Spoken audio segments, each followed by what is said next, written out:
You know those moments where you think you're just taking your dog out for a normal afternoon walk, and instead you end up making a decision that brings police cars into your apartment complex, and then spend the next 48 hours wondering if you just ruined someone's life over a misunderstanding?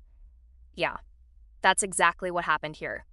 And the worst part is, depending on who you ask, this is either a clear NTA, you did the right thing situation, or a massive overreaction that spiraled way out of control. But let's start from the beginning, because the first 10 seconds of this story already set the tone for everything that comes after. It's a cold December afternoon, about 2 p.m. Most people are either still at work or just starting their day. But the original poster? Night shift worker, just waking up, still half in that groggy, why does existence feel illegal right now phase. They take their dog out into their apartment complex. And this isn't some quiet suburban cul-de-sac. This is one of those looping parking lot complexes. Buildings arranged in a circle, cars constantly cutting through like it's a racetrack instead of a residential area. Already not the safest vibe. But at first, nothing seems off. Except there's a sound. Kids. Faint at first. Not alarming. Not unusual. It's December. School's out. Kids are everywhere in this place. So the OP doesn't think much of it. Dog goes out, does her business, everything normal. They turn back toward the building, and that's when it happens. The sound again. Closer. And when they turn, there's a toddler, alone, running in a parking lot, wearing nothing but a diaper and socks. And it's freezing outside. And for a second, the brain does that thing where it refuses to accept what it's seeing. Because toddlers don't just exist alone in parking lots in winter. So the first reaction isn't panic. It's confusion. Like, where is the adult in this situation? So they look around. No one. No parent yelling, no one on a phone, no car door open, nothing. Just a 2-year-old moving between parked cars like this is completely normal. And here's where the first uncomfortable question shows up. Do you intervene immediately or assume someone is nearby? Because OP has seen kids outside in this complex before. Usually it's fine. Usually there's supervision somewhere. But this time feels different. This time, there's no backup. So they do something small but telling. They take a photo. Not for social media, not for drama, just instinct. Just in case this becomes something bigger. Then they rush their dog inside and immediately tell their stepdad. And now it's no longer one person's confusion. It's two people's confusion. Because the stepdad reacts the same way. Wait, what do you mean alone? So they both go outside. And this is where the situation starts escalating fast. Because the toddler is still there. Still wandering. Still completely unaware of how dangerous this is. And now another adult appears. A man, following the child.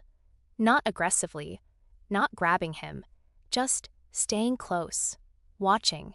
And that introduces a whole new layer of uncertainty. Because now it's not just, where are the parents? It's also, is this man involved? Is this safe? Is this worse than it looks? So they ask him directly, do you know the child? And he says no. He just saw a toddler alone and started following to make sure nothing happened. Now the situation has officially become a group of strangers trying to prevent a child from wandering into traffic while having absolutely no idea who is responsible for him. And that's when OP makes the decision that defines the entire story. So they ask him directly, do you know the child? And he says no. He just saw a toddler alone and started following to make sure nothing happened. Now the situation has officially become a group of strangers trying to prevent a child from wandering into traffic while having absolutely no idea who is responsible for him. And that's when OP makes the decision that defines the entire story. Only a toddler near cars and uncertainty, so OP calls, gives location, starts moving again to keep eyes on the child. Now the group has grown. The original man is still following. Another older man joins in, and suddenly it's 3 unrelated adults converging around one very small child who none of them recognize. And at some point, the older man wraps his jacket around the toddler and picks him up because the kid keeps trying to move toward danger without understanding it. And that's the moment the situation shifts from concern to active emergency control. Now they wait, on the phone with dispatch, watching, waiting for sirens. And here's where the tension really starts building, because this is the part nobody talks about in hindsight. What if this was nothing? What if the parent shows up in 30 seconds and everything becomes awkward and dramatic for no reason? But also, what if they don't? And that's the loop everyone is stuck in. Then finally, police arrive and everything becomes official instantly. Questions, coordination, movement. The child is handed over. Neighbors start coming outside trying to figure out where he lives. And eventually they find the unit. Same building, just upstairs, toward the back, which makes everything feel even more personal now, because this wasn't some random situation. This was right there the whole time. And then the mother arrives.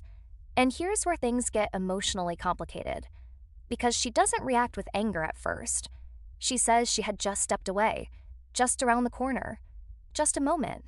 And suddenly, OP is standing there thinking, so, did I just call 911 over a 2-minute mistake? And that's the real conflict of the story.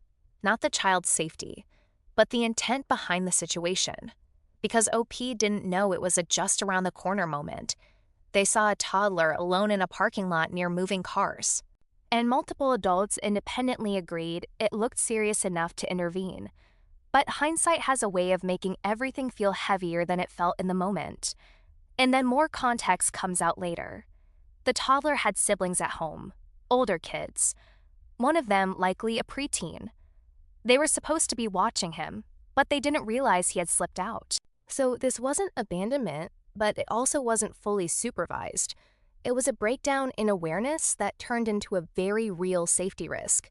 And now OP is stuck in that uncomfortable middle space, where nothing was malicious, but something still went wrong. And they're left asking the question every AITA story eventually becomes. Did I overreact, or did I prevent something worse? Because neighbors are split too. Some say, you did the right thing, better safe than sorry. Others aren't said out loud, but OP feels them anyway. You called police on a kid for a brief lapse, and that's where the guilt settles in.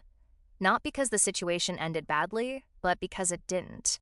Because everything turned out okay after escalation, and that's the hardest kind of scenario to emotionally process, because your brain keeps replaying the version where you didn't act, where the toddler keeps walking, where something actually happens. So, am I the a-hole? And the honest answer is, this is one of those rare situations where the internet would actually agree more than it argues, because two things can be true at the same time. A mother may have only been gone briefly, and a toddler alone in a parking lot is still an emergency-looking situation. No one in that moment had full information, but everyone acted based on what they could see, and what they saw was a child alone, in winter, near traffic, with no confirmed supervision. And that's not something most people are willing to wait and see on. The real takeaway here isn't about blame. It's about how quickly ordinary life can become unclear. How fast, maybe it's fine, turns into, I'm not sure, I should call someone. And how even when everything ends safely, you can still walk away wondering if you did too much or not enough. And sometimes that uncertainty is the price of making sure a child is okay.